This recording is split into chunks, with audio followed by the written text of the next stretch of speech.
সিদ্ধ আলু নুন মাখিয়ে ভেজে দিলাম। জামাই এসছে ডিউটি করে, টিফিন খাবে। দেখুন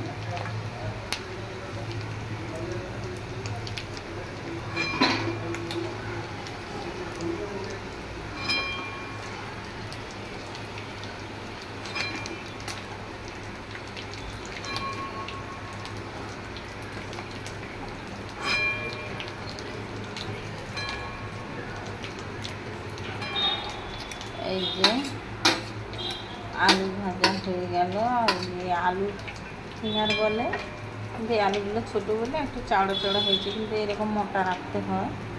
তারপরে এই যে পরোটা ভেজে দিচ্ছি, গোল পরোটা, জামাই টিফিন করবে। আমি ওই নুন দিয়ে মেখে নিয়েছি, আলু সিদ্ধ আলু দিয়ে। এইটা আলুটা আমি ভিতরে দিয়ে করি না, আমি যখনই করি আলু সিদ্ধ নুন মেখে নিই, নরম করি, খুব সুন্দর ফুলে যায় আর নরমও হয়। এটা এইরকম ধরনের আলু পরোটা, আলু নুন দিয়ে ময়দা আটা দিয়ে মাখবেন, মেখে এরকম বেলে করবেন, ভালো হয়।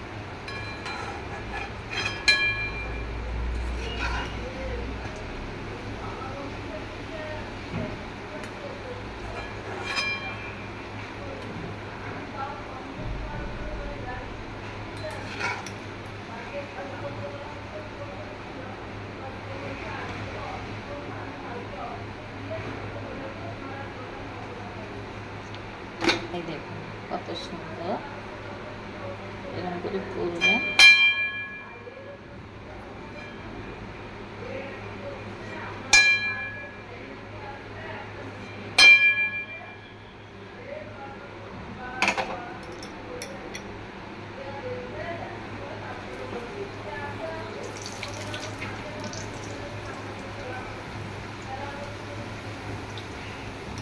দেখুন আলু পরোটাটা কত সুন্দর হচ্ছে,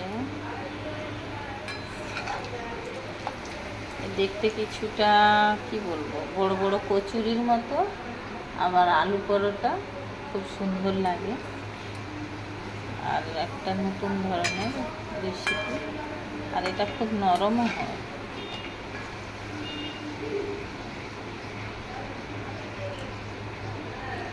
আপনি 2 কিলো বা 1 কিলো যদি 500 আটা 500 ময়দা, তাহলে তোমাকে দিতে হবে 600 মতো আলু সিদ্ধ করে দিলে খুব সুন্দর হয়।